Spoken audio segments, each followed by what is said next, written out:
আজই ডাউনলোড করুন আর এনজয় করুন আপনার পছন্দের শো।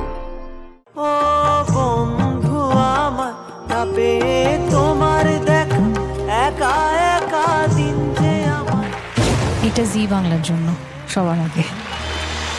আমরা ডেকে নেব আমাদের পরের প্রতিযোগীকে, নদিয়া চাঁদের ঘাটের রানাকে। বছর ৬-৭-এর অমল সেই পৃথিবীর ছোট ছোট জিনিস দেখতে চায় নিজের চোখে।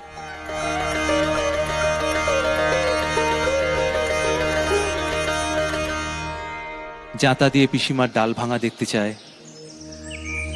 চায় কাঠবিড়ালির দাঁত দিয়ে কেটে দানা খাওয়া, কিন্তু তার উপায় নেই, সে অসুস্থ। কবিরাজ তাকে ঘরের বাইরে যেতে বারণ করেছে, তাই তার পৃথিবী দেখার একমাত্র উপায় একটি জানলা। জানলার ধারে বসেই সে বাইরের জগৎ দেখে। পাঁচমুড়া পাহাড়, শ্যামলী নদী, পাহাড়ের গায়ে গরু চড়ে, আরো কত কি সে কল্পনা করে এক চিলতে জানলায় বসে। জানলার অপর প্রান্তেই তার সঙ্গে আলাপ হয় দইয়ালা, প্রহরী, ছেলেদের দল আর সুধার সাথে। সে সুধার সঙ্গে গিয়ে উঁচু গাছের ডালে চাপা হয়ে পড়তে চায়। সুধাকে সে জিজ্ঞাসা করে, সুধা তাকে ভুলে যাবে না তো? সে থাকে রাজার চিঠির অপেক্ষায়। অমল মুক্ত হতে চায়।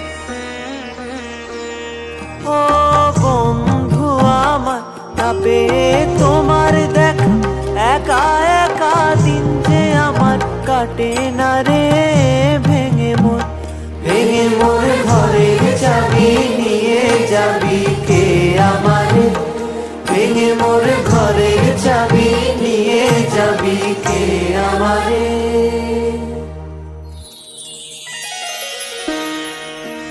অমল ভাবত বাড়ির সামনে রাজার ডাকঘরে অমলের নামেও চিঠি আসবে। সে ডাকঘর করার মতো দেশে দেশে ঘরে ঘরে চিঠি বিলি করতে চেয়েছিল, সারা বিশ্ব দেখতে চেয়েছিল। একদিন তা সত্যি হলো, সে মুক্ত হলো।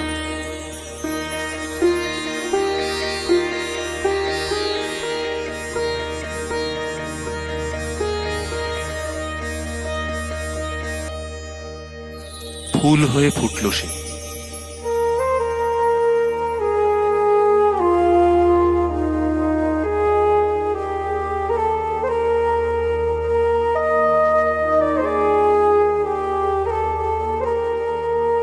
সুধা তোমাকে ভুলেনি।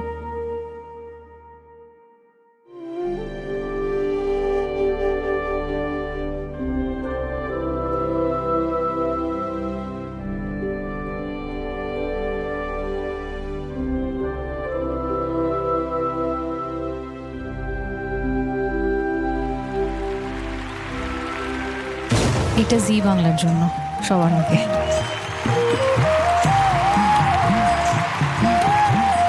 এই ভাবনাটা যারা ভেবেছে তাদের টিভির পর্দায় একবার দেখতে পাওয়া খুব দরকার, তারা যদি সবাই একটু স্টেজে আসে প্লিজ।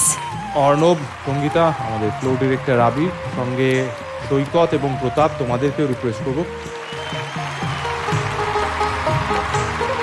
এবং ছোট্ট দুজন যারা অভিনেতা অভিনেত্রী, অমল এবং সুধার চরিত্ররা ছিল